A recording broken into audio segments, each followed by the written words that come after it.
राधे राधे। भगवान विष्णु के महापापमोचनी एकादशी की आप सभी को हार्दिक शुभकामनाएं। इस पोस्ट में हम आपके लिए लेकर आए हैं पापमोचनी एकादशी की जानकारी, यानी कि पूजा विधि, महत्व, नियम के साथ अन्य जरूरी बातें। हर वर्ष चैत्र माह के कृष्ण पक्ष की एकादशी तिथि को पापमोचनी एकादशी मनाई जाती है। तदनुसार इस प्रकार वर्ष 2024 में 5 अप्रैल को पापमोचनी एकादशी मनाई जाएगी। इस दिन जगत के पालनहार भगवान विष्णु सहित माता लक्ष्मी की विशेष पूजा अर्चना की जाती है। साथ ही उनके निमित्त व्रत उपवास रखा जाता है। धार्मिक मत है कि पापमोचनी एकादशी व्रत करने से व्यक्ति के जन्मांतर के किए गए सारे पाप कट जाते हैं। साथ ही सुख, सौभाग्य और आय में वृद्धि होती है। अतः साधक श्रद्धा भाव से पापमोचनी एकादशी पर भगवान विष्णु की पूजा उपासना करते हैं। आइए दूसरा चार्ट जिसे जानते हैं। पापमोचनी एकादशी पर पूजा का शुभ मुहूर्त क्या है। सबसे पहले जानते हैं पापमोचनी एकादशी का महत्व। पापमोचनी एकादशी के नाम से ही स्पष्ट है कि इस दिन व्रत करने से सभी प्रकार के पापों से मुक्ति मिलती है। इस दिन भगवान विष्णु की कृपा प्राप्त करने और मनोकामनाएं पूर्ण करने के लिए व्रत रखा जाता है।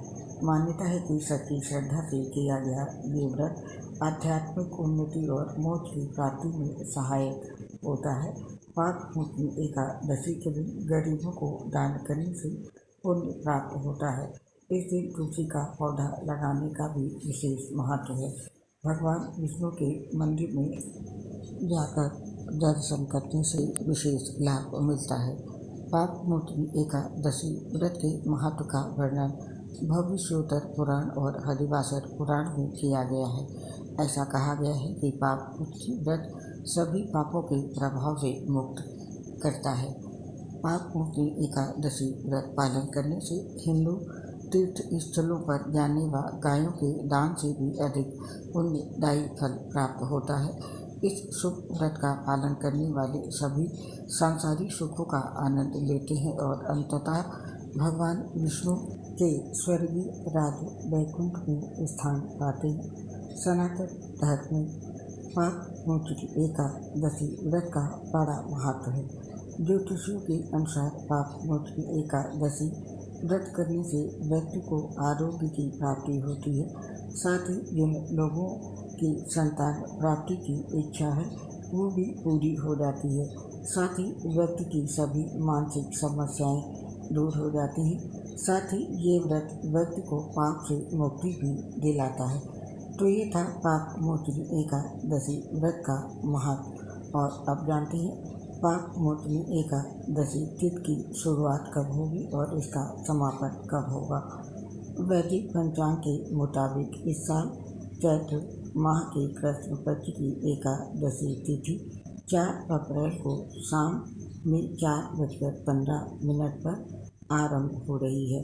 साथ ही इसका अंत अगले दिन 5 अप्रैल को दोपहर में 1:29 पर हो रहा है।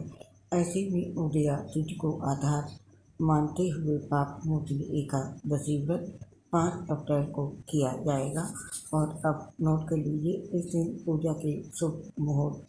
वहीं पूजा का शुभ मुहूर्त है सुबह 6:08 से शुरू होकर सुबह के 10:48 तक है। साथ ही आप इस मुहूर्त में पूजा न कर पाएँ तो अभिजीत मुहूर्त में भी पूजा कर सकते हैं, जो कि सुबह 11:58 से लेकर दोपहर के 12:48 तक रहेगा। अभिजीत मुहूर्त का ज्योतिष में विशेष महत्व है। मान्यता है जो व्यक्ति इस मुहूर्त में पूजा अर्चना करता है उसे दोगुना फल प्राप्त होता है। ये थे पूजा के शुभ मुहूर्त। अब नोट कर लीजिए पापमोचनी एकादशी व्रत पारण का समय। पापमोचनी एकादशी शुक्रवार 5 अप्रैल 2024 को है और इसका पारण 6 मार्च को होगा।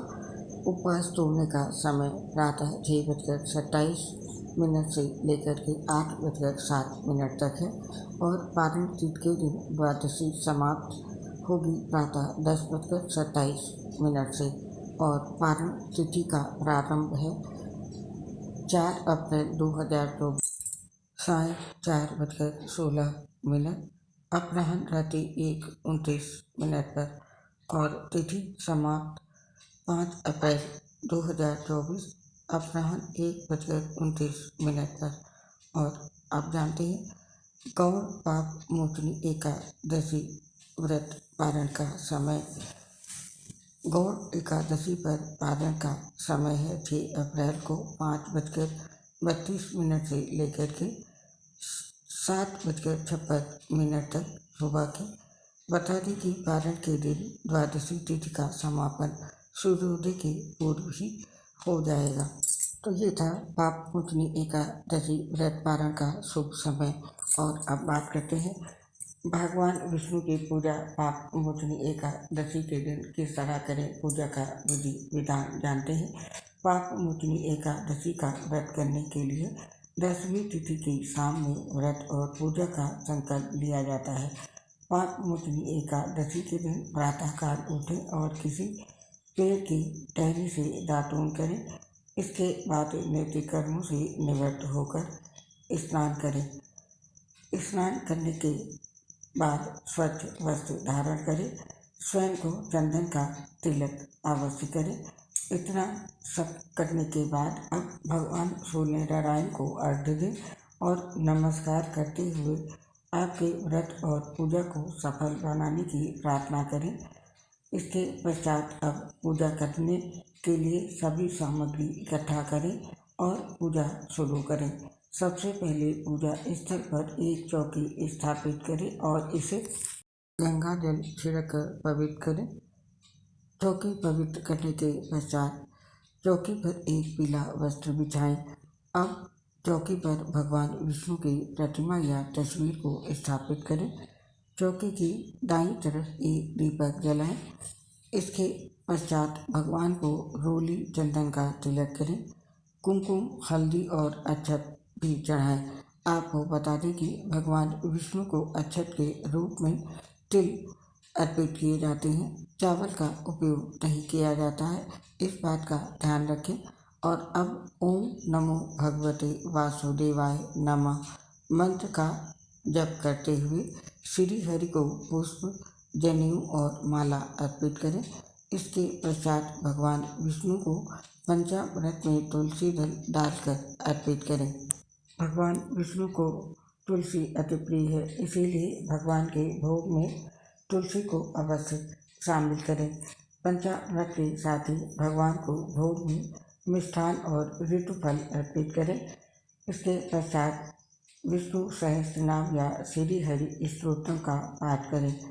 अंत में भगवान विष्णु की आरती करें और अब सभी लोगों में भगवान को चढ़ाया गया भोग प्रसाद के रूप में वितरित करें। जय श्री लक्ष्मी नारायण। ये थी भगवान विष्णु की पूजा विधि पाप मोचनी एकादशी पर। और अब जानते हैं पाप मोचनी एकादशी के पूजन मंत्र। पहला मंत्र है ओम नारायण विग्रहे वासुदेवाय धीमहि तन्नो विष्णु प्रचोदयात्। दूसरा मंत्र है ओम भूरिदा भूर्देहिनो मां दम्र भूर्य भर भूर्घेरेन्द्र दिक्षसि। ओम भूरिदा तस्य श्रुता पुरुत्रा सूर व्रतहन आनो भजस्व राधस्य। और तीसरा मंत्र है ओम ह्रीं कार्तवीर्यार्जुनी नाम राजा बाहु सहस्रवान वस्य स्मरण मात्रेण हतं च लभ्यते। तो ये थे भगवान विष्णु के मंत्र पाप मोचनी एकादशी पर जपने वाले। और अब जानते हैं पाप मोचनी एकादशी पर हमें किन नियमों का पालन करना चाहिए। पाप मोचनी एकादशी के व्रत नियम। शास्त्रों में बताया गया है कि जाने और अनजाने में किए गए पापों से मुक्ति प्राप्त करने के लिए साधक को पाप मोचनी एकादशी के दिन निर्जला उपवास रखना चाहिए। यदि व्यक्ति का स्वास्थ्य ठीक नहीं है तो वो फलाहारी या जली व्रत रख सकते हैं। निर्जला उपवास रखने से पहले 10वीं तिथि के दिन सात्विक आहार ही ग्रहण करना चाहिए और एकादशी तिथि के दिन भगवान विष्णु की उपासना विधि विधान से करनी चाहिए। शास्त्रों में यह भी बताया गया है कि पाप मोचनी एकादशी के दिन रात्रि जागरण कर भगवान विष्णु की उपासना करने से साधक को इस जन्म के साथ साथ पिछले जन्म के पापों से भी मुक्ति प्राप्त हो जाती है।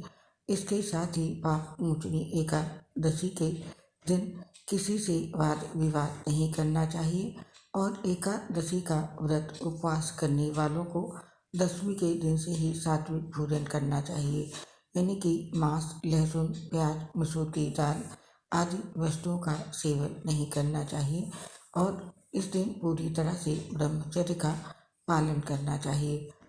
ऐसी भी मान्यता है कि एकादशी के दिन घर में झाड़ू नहीं लगाना चाहिए, क्योंकि इससे चींटी आदि सूक्ष्म जीवों की मृत्यु का भय रहता है और इस दिन बाल नहीं कटवाना चाहिए। साथ ही इस दिन किसी जरूरतमंद को कुछ ना कुछ दान जरूर देना चाहिए। तो ये थे पाप मोचनी एकादशी के दिन किए जाने वाले व्रत के नियम। तो आपने दोस्तों इस पोस्ट में पाप मोचनी एकादशी 2024 की संबंधित जानकारी के बारे में जाना। आप सभी को पाप मोचनी एकादशी व्रत की ढेर सारी शुभकामनाएं। आप और आपके पूरे परिवार पर भगवान लक्ष्मी नारायण माता लक्ष्मी का आशीर्वाद सदैव बना रहे। इस कामना के साथ अब इस पोस्ट को समाप्त करने की हम आपसे आज्ञा चाहते हैं। आपसे शीघ्र मिलेंगे नई पोस्ट के साथ। तब तक के लिए आप सभी लोग अपना ध्यान रखें, स्वस्थ रहें और प्रसन्न रहें। हम आपसे अपनी एक प्रॉब्लम शेयर करना चाहते हैं। हम लीवर सोसिस से गंभीर बीमारियों से परेशान हैं, जिसकी वजह से पोस्ट बनाने में काफ़ी दिक्कतों का सामना करना पड़ता है। सांस फूलने की वजह से आवाज़ क्लियर नहीं आती है। इसके लिए हमें क्षमा कर दीजिए और अपना सहयोग हमारे साथ बनाए रखें। उम्मीद करती हूँ आप सभी साथी हमारा साथ और सहयोग ज़रूर करेंगे। इसके लिए आप सभी साथियों का हृदय से बहुत बहुत धन्यवाद। जय